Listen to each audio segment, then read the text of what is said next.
Hai,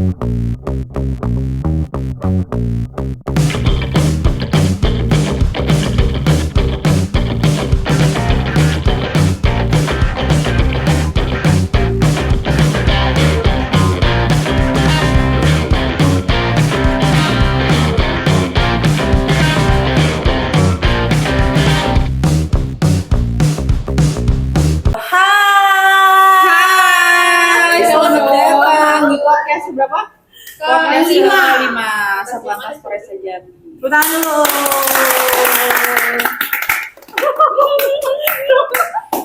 Pertanyaan apa nih Bang hari ini ya? Ada adik-adik ini dari siapa? Dari mana? Dari atlet. Ini ada dari atlet, terus dari Hai. Kamsel, Hai. heboh. Terus dari Laka Lantas sama dari Rekiden.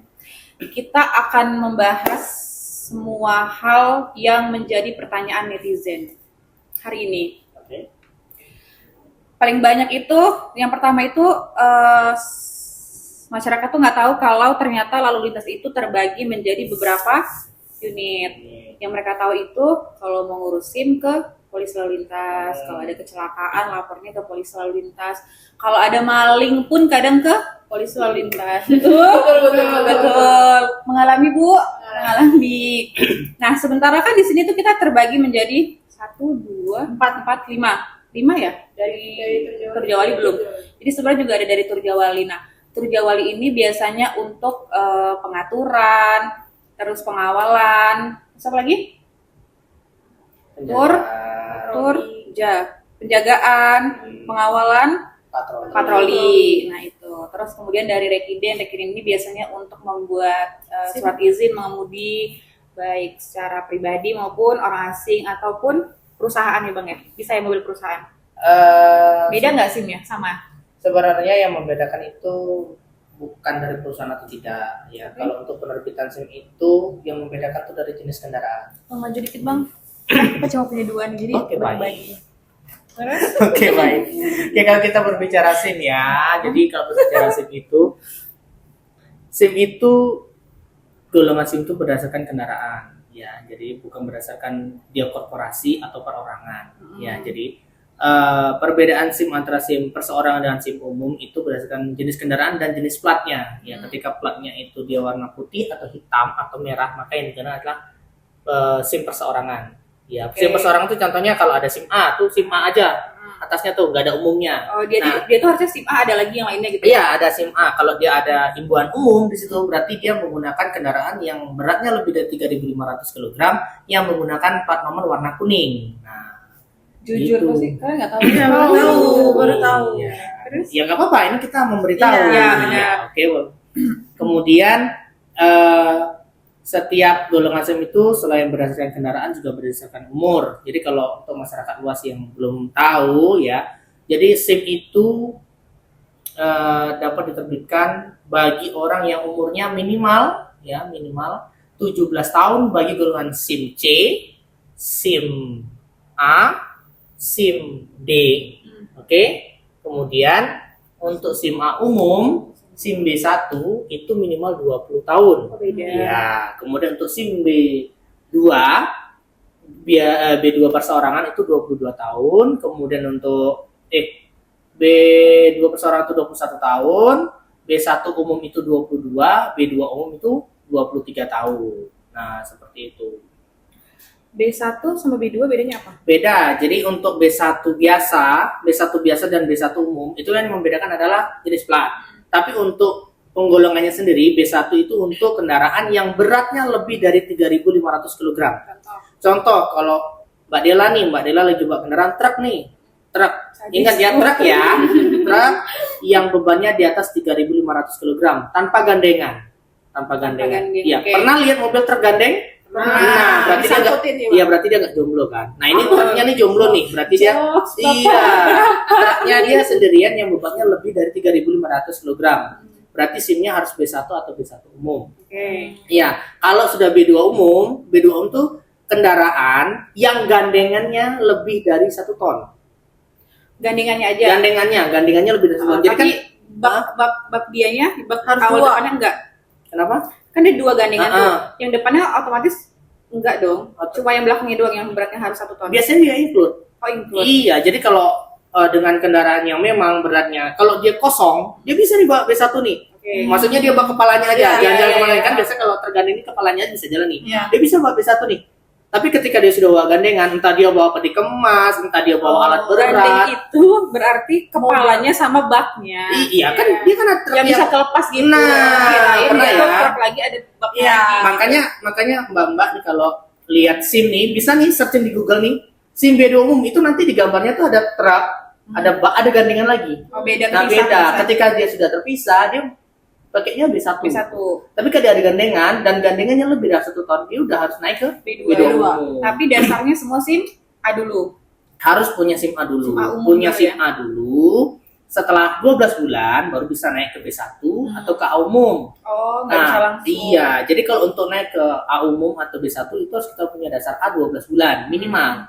Kemudian setelah kita punya dasarnya A umum atau B1 biasa, setelah 12 bulan lagi baru bisa naik ke B2. B2 biasa atau B1 umum ya. Nah, begitu seterusnya sampai nanti mentok ke B2 umum. Nah, gitu. Jadi kenapa kok B2 umum itu syarat minimal umurnya harus 23 tahun karena rentang waktu yang diberikan tadi dari 17. Masa tunggu Oh, 12 bulan. Iya, 17. Kan SIM A 17 nih. 17. Nah, tapi kalaupun dia sudah setahun, dia belum bisa naik ke B1, minimalnya 20. Karena secara fisik dan mental, umur 20 itu sudah dianggap cakap dan mampu untuk mengendaraan kendaraan yang beratnya lebih dari 3.500 kg. Gitu ya. Jadi, kenapa saya udah mahir, saya udah bisa umur 18 tahun, tapi secara psikologi itu belum bisa. Jam terbangnya Jam terbang. Ya, bisa dibilang jam terbangnya berat. Mungkin Mbak pernah lihat ya di era sekarang ini mungkin supir batu bara tuh mungkin dari SMA udah bisa bawa. Iya. Ya oke mungkin bisa bawa. Tapi perlu diingat orang yang umur 17 tahun dengan umur yang 20 tahun itu pola pikirnya berbeda. Iya. Iya, oke. Nah, orang yang lebih muda dan lebih tua itu punya mindset yang berbeda. Cara pola pikir yang berbeda, tingkat kesabaran yang berbeda. Ya, menggunakan kendaraan itu bukan hanya karena bisa, tapi karena mampu. Iya, kenapa kok SIM itu disebutnya legitimasi yang diberikan negara melalui Kepolisian Negara Republik Indonesia kepada masyarakat, nah, yang dinyatakan cakap dan mampu menggunakan kendaraan. Bukan berarti bukan cuma bisa. Ya, mungkin kalau Mbak punya adik di rumah umur 5 tahun udah bisa, 5 tahun. Umur 10 tahun, 12 tahun udah bisa bawa kendaraan, ya bisa. Gitu. Bisa. Bisa. Iya, maaf nih ya. Pakai remote. Iya, bisa. Mungkin anak-anak kita di rumah ada yang 2 tahun udah bisa bawa sepeda, ada yang 4 tahun baru bisa bawa sepeda. Tapi kan beda. Iya kan? Beda, sama kayak kendaraan di jalan seperti itu. Kita berpikirnya beda. Orang umur 17 tahun dengan umur 20 tahun itu berbeda pola pikir. Jangan pernah berpikiran bahwa sama kok, sama. Dia ini ya. Cuman ditelaah lagi bahwasannya peraturan ini dibuat untuk keamanan, bukan untuk mempersulit. Berarti nggak ada tuh istilah dewasa sebelum waktunya. Ya, Dewasa tidak ada. pasti setelah waktunya ya. Iya. Ya, iya. Oke. Jadi Oh, Jadi- berarti Bang mau nanya nih Bang, kalau misalnya nih ada truk yang bawa mobil, nah, jadi mobil naik towing mobil. ya. Ya, Towing. Nah, itu berarti masuknya ke B1 atau B2 Bang? Jadi gini. Si towingnya berarti Jadi, ya. Iya. jadi kita jelaskan. Sebenarnya towing itu sendiri kan bentuknya dia perpindahan kendaraan yang bawa barang beban ya. Harusnya pada pelaksanaannya ketika dia kosong dia bisa bawa B1. Ya, tapi ketika dia bawa kendaraan beban walaupun dia tidak berbentuk gandengan, tapi tetap kita sarankan menggunakan B2 umum. Ketika kendaraan yang biasanya kendaraan yang modifikasi nih. Kendaraan yang dia harusnya bawa B1 kemudian naikin lagi kendaraan yang beratnya lebih dari 3.500 kg. Nah, seharusnya dia tetap menggunakan SIM B2 umum ketika dia ada muatan. Tapi kalau nggak ada muatan, dia boleh pakai B1 biasa atau B1 umum, tergantung jenis platnya. Itu ya. Sama kayak kendaraan CPO. Pernah lihat CPO? Kendaraan tangki? Nah, Kendaraan Pertamina? iya. Iya. Semakin besar ukurannya, itu juga harusnya semakin tinggi SIM-nya. Gitu. Kalau semakin pernah lihat yang 5.000 liter, Iya. 6.000 liter, 10.000 liter, 16.000 liter, Beda-beda berarti. beda-beda. Gitu. Gitu.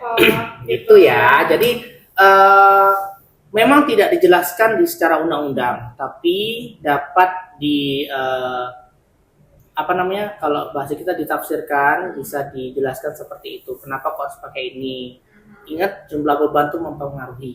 Iya, bukan karena SIM itu membuat PD orang, enggak, tapi memang semakin tinggi SIM-nya harusnya kemampuannya juga semakin meningkat, gitu ya. Jadi orang yang semakin tinggi SIM-nya itu diharapkan yang tadinya dia cuma bisa bawa mobil kecil, dia bisa bawa mobil besar. Nah, sekarang pertanyaan nih, kalau bawa bus, kendaraan SIM-nya SIM apa? Bus antar kota, antar provinsi. Ayo. Ujian. Jadi kan Mbak Nadia nanya nih, towing. Apa? Ya, SIM B kan ada 2 nih. SIM B1, B umum, B1, Ayo. B2. B2. Jadi untuk bawa bus ya, bus itu kan ada beberapa karakternya. Ada bis sedang, IS gitu bang. itu minibus. Itu minibus. Itu masih jatuh itu minibus, ya. Kalau minibus tuh A kan? Minibus tergantung jumlah bebannya. Ingat, balik-balik lagi jumlah beban yang diperbolehkan, ya. Kalau jumlah beban kayak HS nih, atau nggak usah jauh-jauh, double cabin nih. Iya. Double cabin. Double cabin tuh ada yang dimodifikasi nih. Dia bebannya boleh membawa beban yang jumlah beban dan kendaraannya lebih dari 3.500 kg, maka sini harus B1. Bisa nggak menyimak dari Gitu. Kalau bus dia untuk sejauh ini masih menggunakan SIM B1. Cuman ya secara ketentuan masih bisa menggunakan B1, tapi disarankan tetap menggunakan SIM B2 umum. Terlepas dari panjang dan lebar kendaraan, dimensi kendaraan itu sangat berpengaruh. Oke, kenapa kok B2 umum tuh harus gandengan yang lebih dari 10 ton? Ya itu tadi, dimensinya bertambah, panjang dan tingginya bertambah, seperti itu. Maka keterampilan juga harus meningkat. Beda nih, ujian-ujiannya beda-beda dari A, dari B. Teorinya beda-beda soalnya ya.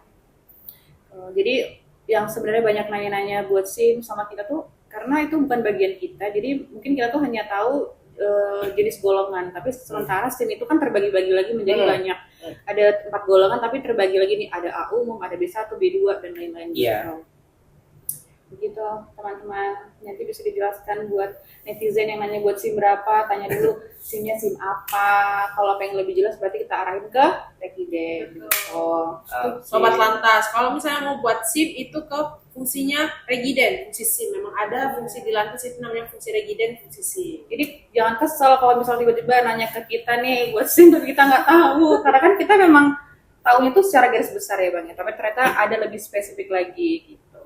Oke. Mungkin untuk sobat lantas kesel boleh tapi nggak boleh marah-marah. Betul. Oke, boleh ya, kesel boleh. Saya juga kesel, tapi marah-marah nggak boleh. Karena sejatinya kita sebagai Polri, anggota Polri harus dituntut tahu segalanya. Harusnya. Cuman ada yang istilahnya kita lebih ke substansi yang lebih dalam lagi gitu. Contohnya kayak Mbak-mbak nih taunya umum, ya kan? Oh, SIM C buat apa sih? SIM A buat apa? Ya udah cuma secara garis besarnya aja. Cuman ya kalau masyarakat bertanya tetap kita jawab sedetail mungkin, setahunya. Ya kalau memang nanti ada yang pertanyaan yang tidak bisa dijawab, bisa nih kami Satpas Polresta Jambi ada nomor saran pengaduan. Kalau ada mau ditanya-tanya, boleh nomornya 0811 744 541. Ya. Ada juga media sosialnya Bang ya? Ada nggak media sosialnya Satpas Polresta Jambi ya? Untuk pas responnya 0800 sampai 15.00. Tapi tidak menutup kemungkinan kita balas di luar dari jam tersebut. Tergantung adminnya ya. Adminnya megang handphone nggak nih di luar jam itu? Tapi baiknya di jam kerja lah ya. Iya, baiknya di jam kerja. Tapi kalau memang masyarakat yang ada waktunya malam, ya boleh. Chat malam mungkin dibalas langsung besok. ya? Iya, boleh. Datang malam. Oh enggak ada langsung. Ya, betul. Setelah itu kan Bang, pernah nggak Bang? Ada nih orang pemohon SIM datang ke kantor. Terus dia bilang gini, Bapak saya mau buat SIM A berapa ya? Terus Abang jawab gimana? PNBP-nya dong berarti? Iya, pasti. Berapa PNBP-nya? Pasti sesuai dengan peraturan pemerintah nomor 76 tahun 2020 tentang penerimaan PNBP pada Polri itu. Kalau SIM A ya kita jelaskan sesuai dengan ketentuannya. SIM A baru itu 120, SIM A perpanjangan 80.000. SIM B? SIM B penerbitan peningkatan golongan 120, perpanjangan 80.000. SIM C barunya 100.000, perpanjangan hilang rusak 75.000. Itu kan PNBP-nya doang ya. Iya. Tapi ada biaya kayak lain-lain nggak? Syaratnya apa aja gitu? Kalau SIM A nih contohnya SIM A. untuk Satpas, ya Satpas itu hanya memungut sesuai dengan PP, ya. Di luar itu tidak menjadi tanggung jawab dari kami atau tidak menjadi kewenangan dari kami. Seandainya nih, ini yang sering jadi pertanyaan, Pak, biaya kesehatannya berapa? Pak, biaya psikologinya berapa? Nah, itu menjadi kewenangan mutlak dari biro penyelenggaranya, ya. Jadi bukan dari kami pihak Satpasnya, itu dua dari kami, ya. Dari Kalau Satpas kesehatan. hanya bukan memungut, biaya yang digunakan itu hanya PNBP. Biaya yang dikeluarkan adalah sesuai dengan PNBP yang saya Tapi sebutkan syarat tadi. pembuatan SIM tadi membutuhkan surat kesehatan, kemudian psikologi Iya. gitu ya. Itu di luar dari Satpas. Iya, betul. Berarti itu pribadi ya. Iya. Ada nggak nih netizen? Ini mewakili bukan wakil ya. Banyak pasti yang nanya ke kita ataupun ke abang, ada yang mau buat SIM. Terus tiba-tiba dia bilang, bisa nggak kalau kita nembak aja gitu. Banyak. Ini kalau saya Itu gimana cara menanggapi dan apa ya namanya ya, bukan menanggapi ya. Supaya nggak rancu, Iya. supaya nggak ya, Karena jadi Karena kan pasti banyak yang kayak gitu. betul. Jadi ya yang disebutkan Mbak Dela itu memang banyak ya, Iya. bukan cuma secara langsung, Maupun di chat kami pun banyak. Iya, benar. Padahal itu istilahnya nomor pengaduan kami juga ada, di medsos kami juga ada. Ya, kita kembali lagi menginformasikan pada masyarakat bahwasanya hindarilah hal-hal seperti itu ya. Penerbitan SIM lakukan sesuai dengan prosedur yang ada. Lakukan sesuai dengan SOP, karena apa? SIM ini menyangkut nyawa kita di jalan. Ya, Iya, jadi lakukan penerbitan SIM sesuai dengan SOP, dan Polresta Jambi tidak melakukan hal-hal seperti itu. Iya.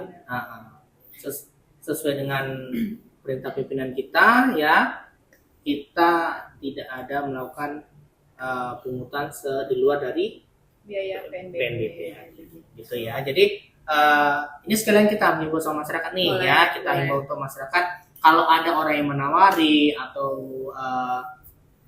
mengiming-imingi seperti itu, jangan mau ya, karena sejatinya bikin SIM itu mudah, tidak sulit. Mudah Iya. dan murah ya. Iya, mudah dan murah, tidak ada sulit. Yang sulit itu mindset kita yang Iya, belum benar, kita tes, benar, kita benar. udah takut nih, ini takut gagal, takut apa. Enggak, sebenarnya semua itu mudah. Saya bisa katakan jauh lebih mudah dibandingkan negara-negara lain untuk bikin SIM.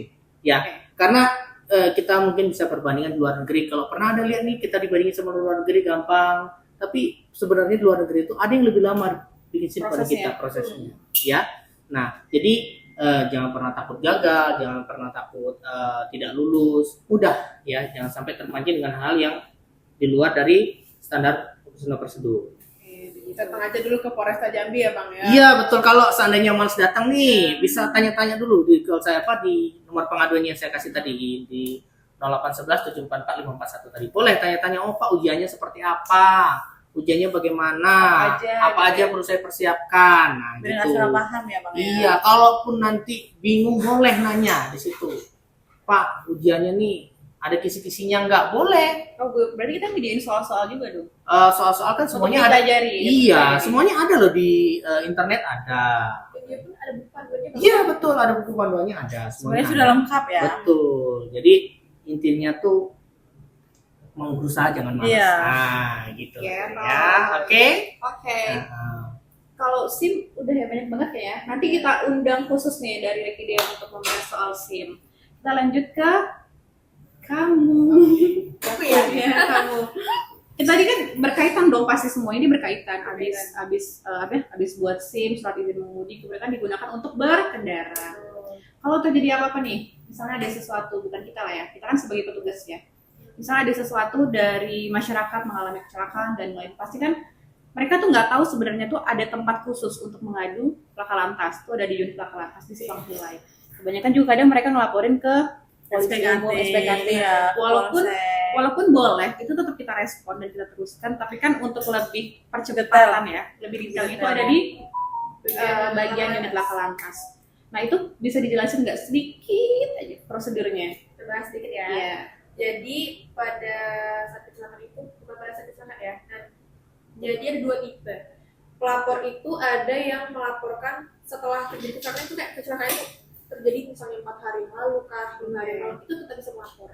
Jadi nanti datang ke kantor buat melapor, kemudian petugas akan melakukan pemeriksaan identitas data diri. Buat yang pelapor harus dua belah pihak yang datang itu. Dua-duanya Itu harus kalau datang. kejadiannya berarti kalau kejadiannya ini dong ada apa? Ada apa? Ada lawan. Ada lawan. Itu bukan yang tunggal ya. Tunggal. Jadi dua belah pihak itu harus datang, kita mintain identitas diri. Bisa kayak SIM, KTP-nya, STNK-nya juga bisa. Kemudian diminta keterangan juga lokasi di mana. Baru petugas datang ke TKP Laka Lantas untuk mengambil sensor. Kalau TKP, kalau seandainya barang bukti tidak ada di tempat kejadian, barang buktinya bisa berupa kendaraan motornya. Kendaraan motornya itu nggak ada di kejadian, berarti kan karena kejadian udah lampau ya, bukan pada saat itu. Nggak apa-apa, nanti bisa diamankan ke kantor. Setelah dapat olah TKP, baru kembali ke kantor lagi, dimintai lagi keterangan tentang pada saat kejadian. Berarti itu dari pihak pelapor. Dua-duanya Pihak pelapor maupun terlapornya. terlapor. Dari situ kita nggak bisa nentuin ya kalau itu siapa yang tersangka maupun korban, belum ada.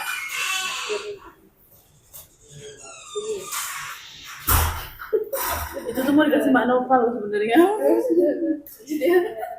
Paper bag. Kalian tanya nanti ya. Ini bentar lah dulu Kak, lah bikin kayak materi. Terus yang banyak ya kaget Leo. Sudah. Dan Tanya bang. Soal bukan langsung kayak gini. Bang, aku tuh nggak tahu bang. Cepat lanjut. Terus setelah itu barulah dibantu untuk membuat laporan.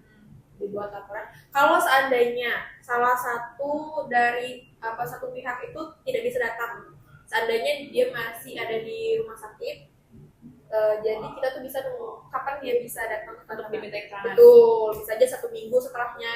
Pokoknya kita bakal tunggu Kak, Sampai dia sembuh. sampai dia sembuh. Berbulan-bulan pun. Berbulan-bulan. Oke ya? Kemudian dari situ baru barang bukti dibawa ke kantor, kemudian diproses, lalu kita gelar barang bukti kan itu ditahan ya. Nanti setelah gelar itu dikeluarkanlah hasil dari pelaporan itu, dan barang bukti itu bisa dikeluarkan atas persetujuan dari penyidik, hasil penyidikan sama atas dikeluarkan surat yang resmi untuk pengeluaran barang bukti. Kemudian biasanya itu pelapor itu ada dua Kak, ada yang minta tindak lanjut dari pelaporan, ada yang minta untuk klaim jasa harja, biaya pengobatan. Jadi jasa harja itu cuma bisa ngeklaim 20 juta. Prosesnya gimana tuh sampai ke jasa harja? Prosesnya nanti jasa harja itu bisa ngecek dari aplikasi. Jadi kita terkoneksi sama instansi-instansi lain. Secara online dong. Betul, dari jasa harja, BPJS kita tergabung Kak. Jadi Itu satu aplikasi tuh. ada satu aplikasi, jadi mereka tuh bisa akses. Begitu dari penyidiknya itu udah menginput pelaporan itu, mereka otomatis sudah bisa akses Kak. Dari itu bisa dilihat, makanya ketika mereka mau akses jasa raja maupun BPJS pasti akan dimintain dulu surat laporan dari pihak kepolisian. Jasa raja itu kan bisa ngeklaim cuma 20 juta. Bagaimana kalau seandainya biaya pengobatan itu butuhnya 100 juta? Jadi 20 juta pertama itu akan diklaim oleh jasa raja, 80 jutanya akan BPJS. BPJS yang nanggung.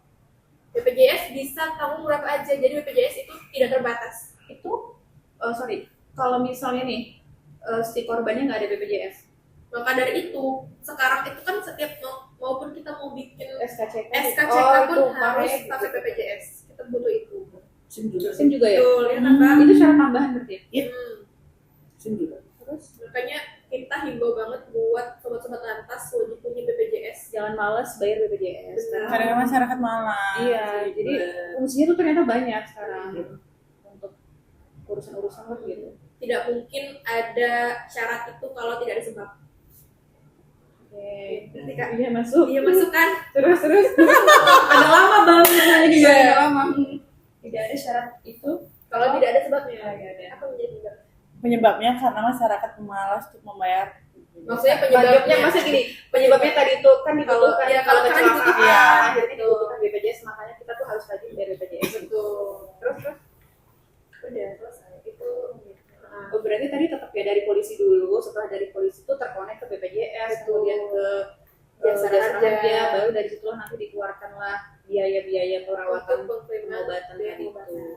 BPJS ingat maksimal 20 juta, sisanya bisa ditanggung BPJS dengan syarat Salah. BPJS Salah aja, salah jasanya aja 20, selebihnya ditanggung BPJS dengan syarat BPJS-nya harus aktif. Jadi gini Mbak Dela ya. Salah. Enggak salah, enggak. Jadi ini saya jadi Ini karena diskusi, nih, kan ini panjang nih, Iya, iya. karena panjang nih prosesnya di intinya gini. Saya sama Mbak Dela kecelakaan, tumburan, Oke, aduh kambing. seram ya. Kan? kita Jadi, kita lawan saya dong, sama Bang. Mbak Dela, ini kita berbicara profil petugas ya, kita berbicara masyarakat. Saya dan Mbak Dela melapor ke kantor polisi. Nah, setelah kantor polisi, segala administrasi sudah dilakukan, sudah diambilkan keterangan keterangan, BAP segala macam, baru nanti apakah kita yang ditawari milih untuk kelanjutan. Ini kan tadi kata Mbak Tiara ada dua ya, mau klaim BPJS mau klaim Desa Raja atau yang satunya?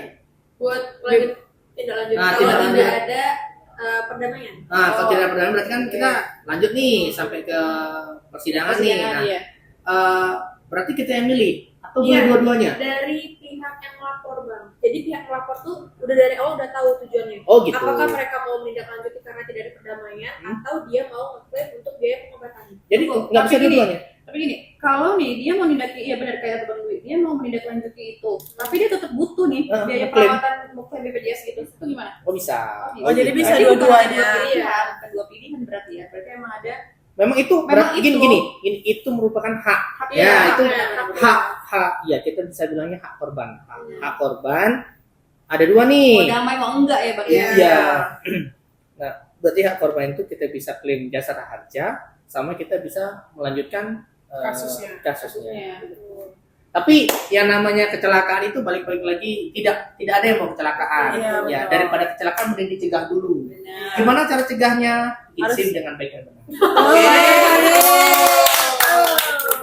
Benar ya? Iya. Benar ya. Ingat kata Mbak Tiara tadi, nggak akan ada asap kalau nggak ada api. Kecelakaan nggak ada yang mau, itu musibah. Musibah, ya. Iya, Tapi betul. balik-balik lagi, musibah terjadi karena kelalaian. Berarti kita harus tertib berlalu. Beralih. Kita lanjut ke Kamsel dong, kamsel dulu dong. Sebelum itu Iya. mau tanya dulu. penyuluhan aku mau tanya dulu. Ya, tadi sama Mbak Tiara. Nah, kalau misalnya nih terjadi kecelakaan nih pada suatu daerah, tapi kan warga-warga masyarakat tuh kayak lebih ke ngevideoin dulu, ngeviralin dulu di medsos sebelum lapor polisi nih. Nah, sedangkan korbannya udah dibawa ke rumah sakit, terus TKP-nya udah misalnya di jalan nih, Iya, TKP-nya udah udah hancur, ibaratnya udah di Nah, udah lalu lalang, motor mobil udah lalu lalang lagi, itu gimana tuh? Gimana Laka Lantas menanggapi hal tersebut? karena biasanya kan ada pasti ada yang bakal ngirim ke media sosial kita. Oh, berarti diamati dari itu. Iya betul. Jadi diamat karena mereka tuh jarang ada yang mau langsung lapor kan. Pasti setelah itu langsung video. Iya, merekam dulu dia. Mereka Rekam tuh juga dulu. kadang takut gak sih? Setiap Iya. ada laka tuh mereka takut. Iya, betul. Iya, mau menyentuh aja dia nggak mau biasanya. Itu Rekam dulu. namanya teknik penyelidikan dari Laka Lantas kan. Jadi tidak hanya dengan apa yang ada di situ, tapi bisa melalui media yang Iya. ada. Mungkin di situ ada CCTV, CCTV, kan seperti iya. itu. Mungkin ada orang yang merekam. Bukti-bukti atau- lain, bukti elektronik ya Bang ya. Betul. Kalau tidak ada saksi mata atau segala macam, bukan tidak ada saksi mata, tapi kebanyakan tidak mau jadi tidak mau, saksi. betul. Nah seperti itu. Ya, nah gitu. Itu ya Mbak Nadia ya. Jadi kalau Iya. seandainya TKP pun sudah rusak, tetap bisa diamati dari Saksi-saksi yang lain. Nanti ada bukti pendukung lain. Ingatlah, suatu tidak pidana itu tidak mungkin tidak meninggalkan jejak. Betul. Bapak Dwi betul-betul ya. Tapi ingat lagi ya, namanya kecelakaan itu sebenarnya bukan tidak pidana, namun kelalaian itu sendiri yang menyebabkan Betul. kecelakaan. Oke? Nah, Oke. Faktornya apa aja tadi Mbak? Human error. Faktornya apa aja? Ada faktornya ya Bang ya? ya kalau faktor Banyak sebenarnya kita faktornya. semuanya tahu ya faktor kecelakaan tuh ya tadi disebut Mbak Dela ada human error, ada jalan, ada cuaca, kan ada kendaraan. Nah itu tadi mungkin ya human errornya mungkin dia mabuk, dia Iya, pusing, iya. dia sakit, dia apa segala macam. Atau Kondisi kesengajaan kita nggak tahu. kondisi jalan bisa kita lihat kondisi jalannya bagaimana, apakah dia halus, licin, berlubang, bergelombang. cuacanya bagaimana, hujan, badai, Hujan. petir, nah seperti itu. Kendaraan bagaimana? Nah juga seperti itu. Makanya kita kalau berkendara tuh ada namanya harus siap. Iya, siap. Siap orang, siap, Siap kendaraan, kendaraan, siap surat-surat.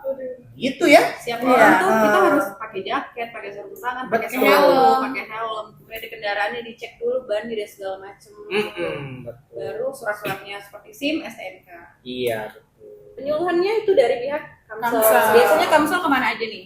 Nah, biasanya kita mengadakan sosialisasi ke, kalau misalnya nih kita di paling dini itu kita ke anak TK Kak, atau ke PAUD atau ke SD.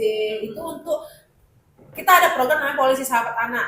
Nah, jadi di situ kita melakukan sosialisasi pengenalan rambu-rambu nih kepada anak-anak kecil, kepada kayak rambu-rambu di lahan parkir, pokoknya pengetahuan sejak dini. Nah, selain itu kita juga melakukan sosialisasi ke SMA atau ke perusahaan, ke Pelajar. iya pelajar gitu-gitu. Nah, kalau misalnya itu tingkatannya beda. Kalau misalnya kita ke SD atau ke TK, itu kita lebih ke pengenalan rambu lalu lintas yang ada di jalanan supaya mereka juga, kalau anak-anak tuh kebiasaannya juga takut ya sama polisi ya Kak ya. Nah, jadi kita di situ melakukan pendekatan polisi Polantas melakukan pendekatan kepada anak-anak agar mereka gak takut lagi tuh sama yang namanya polisi. Nah, juga memberikan edukasi terhadap rambu-rambu lalu lintas. Kalau anak SMA itu lebih ke himbauan, karena kan anak SMA itu ada yang tergolong sudah masuk 17 tahun, ada yang belum. Nah, kalau misalnya sudah ke 17 tahun, itu kita himbau untuk segera melakukan pembuatan SIM. Karena untuk apa? Biasa anak SMA itu biasanya sudah mulai bawa motor ya Kak, ke sekolah kan Kak. Jadi kita himbau untuk yang sudah 17 tahun membuat SIM, menggunakan helm. Nah, seperti itu. Ibaratnya kita pencegahan sebelum terjadinya kecelakaan. Selain itu, kita juga melakukan sosialisasi kepada perusahaan-perusahaan. Seperti misalnya contohnya ke perusahaan karet, gudang-gudang gitu. Kita melakukan sosialisasi kepada karyawan-karyawannya yang sudah bekerja bagaimana berlalu lintas di jalanan yang baik. Karena belum tentu juga nih semuanya mematuhi aturan lalu lintas. Ada yang masih menyepelekan, nggak usah lah pakai helm karena kita kan dekat. Tapi itu kan itu tugas fungsi Kamsel karena untuk mencegah terjadinya sesuatu kecelakaan gitu. Iya, benar banget. Jadi emang sosialisasi itu kan dari dini ya. Iya. Dari Betul. dini udah kita kenalin, kemudian sampai ke dewasa balik-balik lagi kan itu tergantung dari pribadinya masing-masing ya.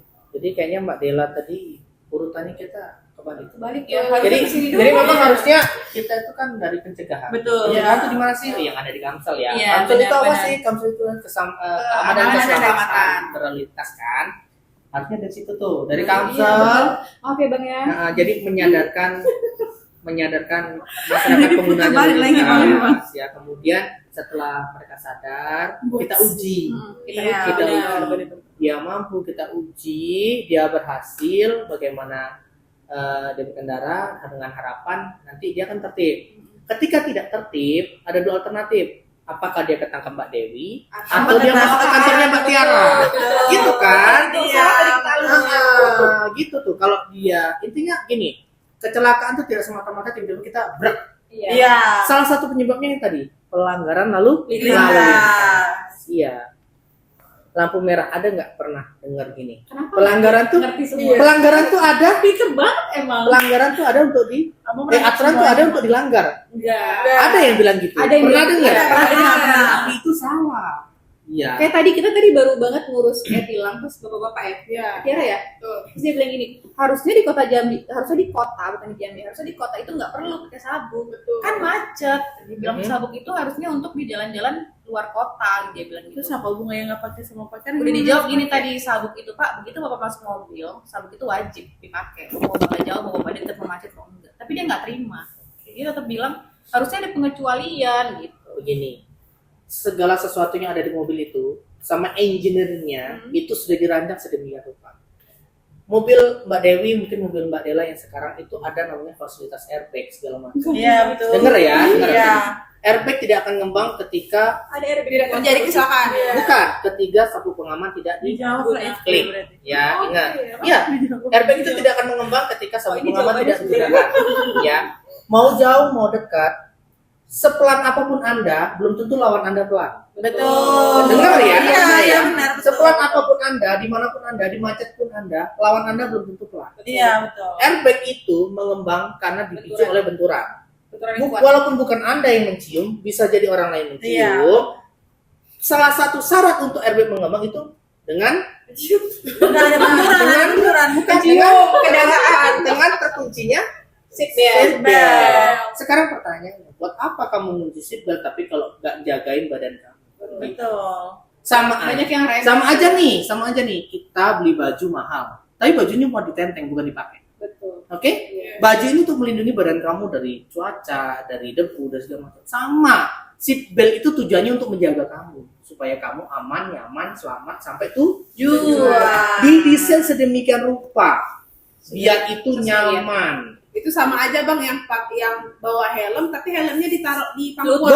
Betul gitu ya. Itu sama aja bang punya SIM dia tinggal di rumah.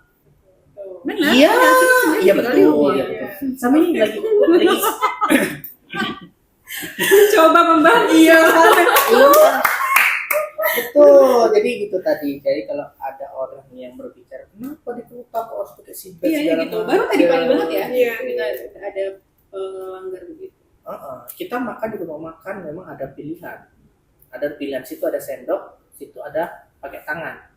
Ya, tapi higienis mana? Iya. Kalau ketika kita higienis pakai sendok, ya kita pakai sendok. Kita berpikir itu tadi kita bilang, umur 17 tahun sama umur 20 tahun tuh Pola pikirnya beda. Beda. Ya, sama umurnya sudah tua pun berbeda. Beda. Beda. Cuman kita kembali lagi, tugas kita itu menyadarkan mereka, mengingatkan. mengingatkan mereka. Balik-balik lagi ke Kesadaran diri sendiri. Benar. Betul. Ada yang mereka mau dengerin, ada yang mereka yang acuh aja gitu. Betul. Itu tugas Mbak Nadia. Dia itu menyadarkan orang sejak dini, Iya. dari kecil. Dari kecil. Iya, ingat dulu ada pimpinan saya ngomong, kita berlalu lintas itu dari kita dikandung sampai kita mati. Ingat, dari awal kita proses bentuk dalam kandungan ibu kita sudah berlalu lintas. Sampai nanti kita mati, digotong orang tetap berlalu lintas. Maka bagaimana berlalu lintas yang baik itu akan menciptakan suasana yang baik pula. Ya, ingat kalau segala sesuatu yang dilakukan itu tidak sesuai aturan, mungkin cepat bagi kamu, tapi tidak nyaman bagi orang lain. Gitu. Oke.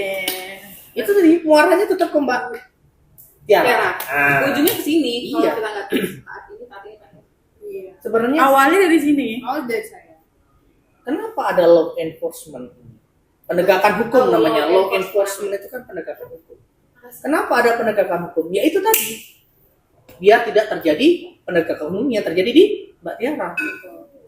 Ada law enforcement-nya ada di Mbak Dewi, kan itu Electronic Traffic Law Enforcement. Ada itu supaya mencegah biar tidak kecelakaan. Nah, biar tidak ke kantornya Mbak Tiara.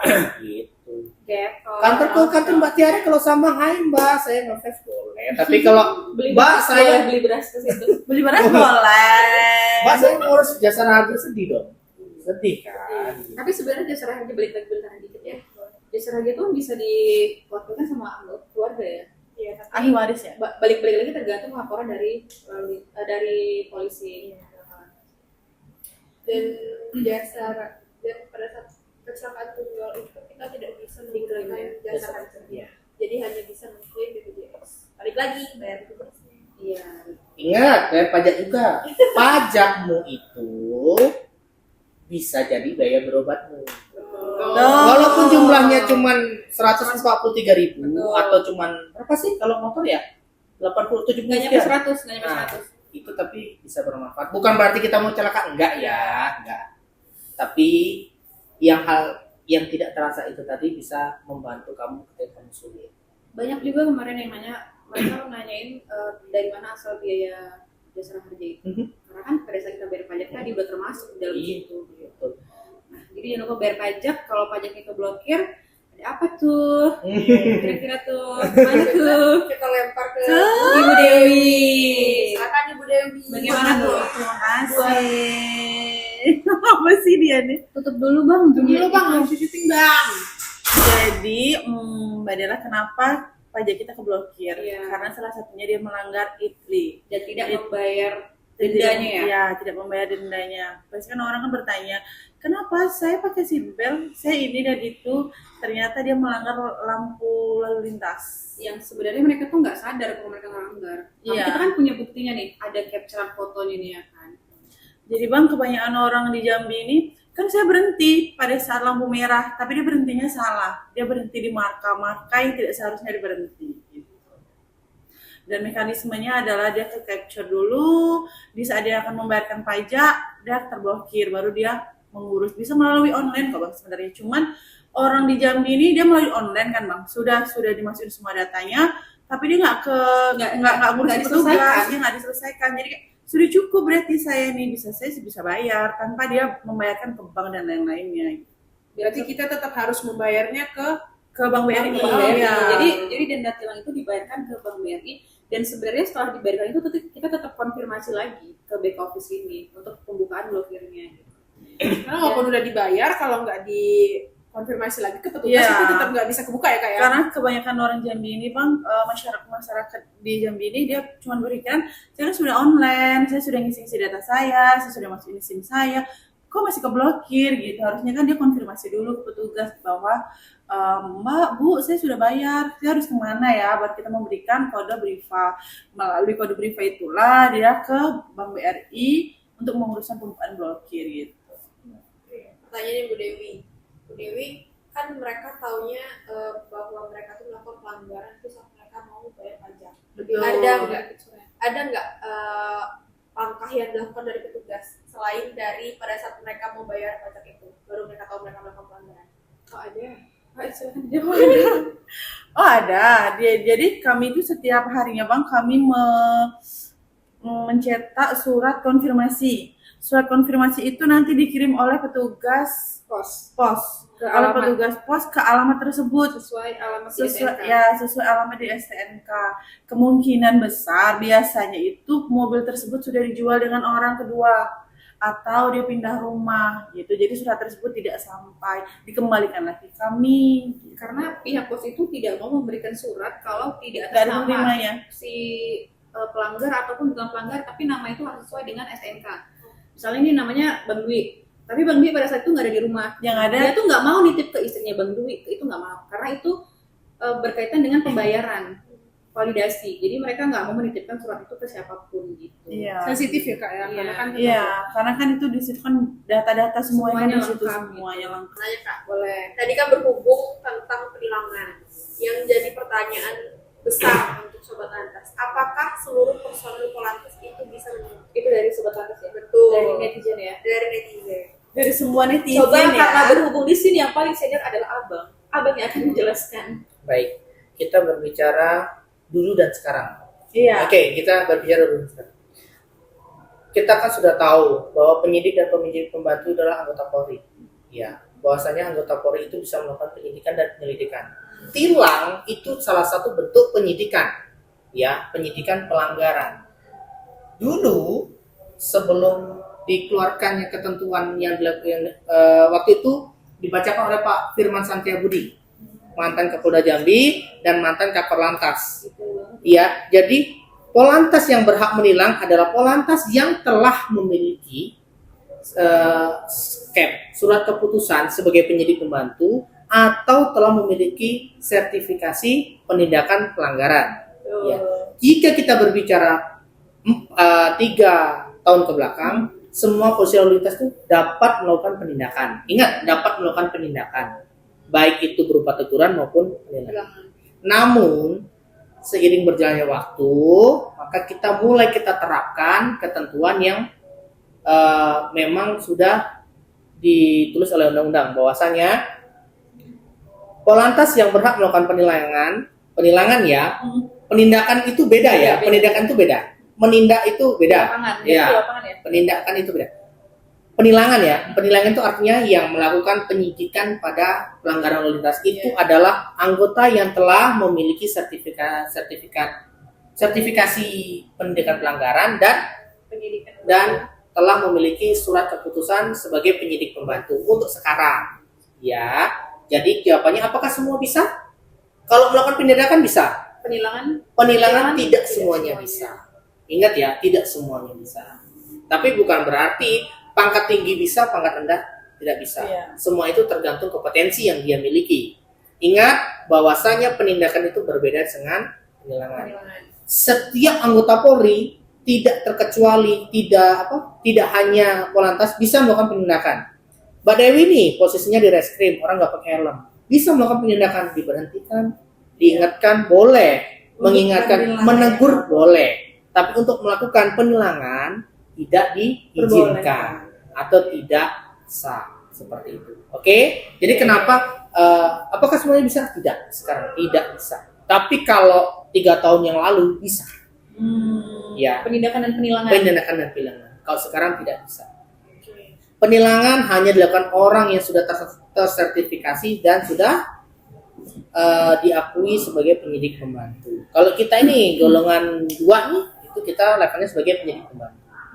Seperti itu. Mau nanya lagi Bang, terakhir. Untuk bukan meminimalisir ya, untuk menghindari apa itu pungli tadi oleh oknum mungkin oknum. Gimana dengan tipsnya untuk sobat lantas apabila mereka melakukan pelanggaran kemudian mereka ditilang sama petugas? Oke. Ini sebenarnya berlaku untuk sobat lantas juga berlaku untuk petugas juga, ya. Jadi yang namanya pertama itu adalah tindakan pelanggaran ya. Melanggar kalau untuk terhindar dari kegiatan pungli, yang pertama harus tertib. Tertib apapun itu. Tertib itu yang pertama. Yang kedua, seandainya dalam keadaan terdesak, seandainya kalian tidak sengaja melakukan pelanggaran, tapi di dalam hukum tidak ada kata tidak sengaja. Kalau melanggar ya melanggar, ya. Jangan pernah mau melakukan tawar menawar dengan petugas, ya. Bahwasanya denda tilang itu tidak sebesar ancaman yang ada di ini. Oke. Kemudian setelah itu ya, setelah tertib, tidak ada tawar menawar, ya, untuk menghindari pungli kita terapkan. Kalau dari segi reformasi kita itu adanya Mbak Dewi. Oke. Ya. Terobosan inilah yang muncul, ya. Karena tidak berhadapan langsung dengan petugas. Ya, makanya sebenarnya intinya gini Mbak Dela, ada tidak adanya pungli itu karena adanya kesepakatan. Iya. Adanya kesepakatan. Gini, adanya tawar menawar. Saya sebutkan tadi.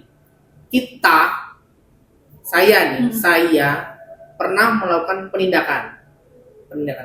Dan bukan secara langsung, dan dengan terang-terangan beliau itu, Pak, bisa nggak kita damai di sini? Jadi masyarakat menawarkan jadi maksud saya itu di sini kita mengimbau, mari kita hilangkan hal tersebut. Iya, istilahnya itu jangan pernah memancing petugas, dan apabila ada petugas yang melakukan hal tersebut jangan pernah mau ditanggepin. Istilahnya gitu.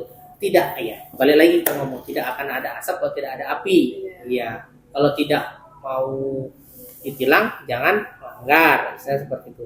Kalau seandainya itu jadinya apa ya namanya ya? Gimana saya nyebutinnya? Kalau bahasa kasarnya dia udah nyari jalan belakang.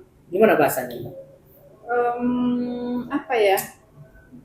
Cari jalan pintas. Jalan pintas. Akhirnya terjadilah hal-hal yang tidak diinginkan. Ya, seperti itu. Ya. Jadi kita tuh harus jadi pengendara yang cerdas. Betul. Nah, balik lagi di situ. Tugas Mbak Daria lagi menyadarkan para pengguna jalan supaya tidak Tuhan ya. Udah panjang ya? Iya. Kita udahin ya. Ada pesan-pesan buat sobat lantas? Oke, dari ini. Dari itu, Dari kamu. Ada nggak pesan-pesan? dari abang, Dari kamu deh, dari kamu. sahabat lantas Dari kamu. semuanya. Jadi untuk sobat lantas sekalian ya, saya tidak hanya berbicara tentang registrasi identifikasi SIM, tapi untuk keseluruhan juga bahwasanya dalam berkendara itu bukan hanya berpikir tentang diri kita sendiri, tapi juga berpikir untuk orang lain. Ingat, apa yang kita lakukan itu berkendara bukan hanya kita sendiri yang di jalan, tapi juga untuk orang lain. Baik buruknya kita berpengaruh terhadap orang lain juga. Maka dari itu, mari kita patuhi peraturan lalu lintas, mari kita berkendara baik dan benar, kemudian sama-sama kita menjaga ketertiban dan kelancaran dalam berlalu lintas. Agar supaya tidak mampir ke teman Mbak Tiara dan Mbak Dewi. Stop pelanggaran, stop kecelakaan, keselamatan untuk kemanusiaan.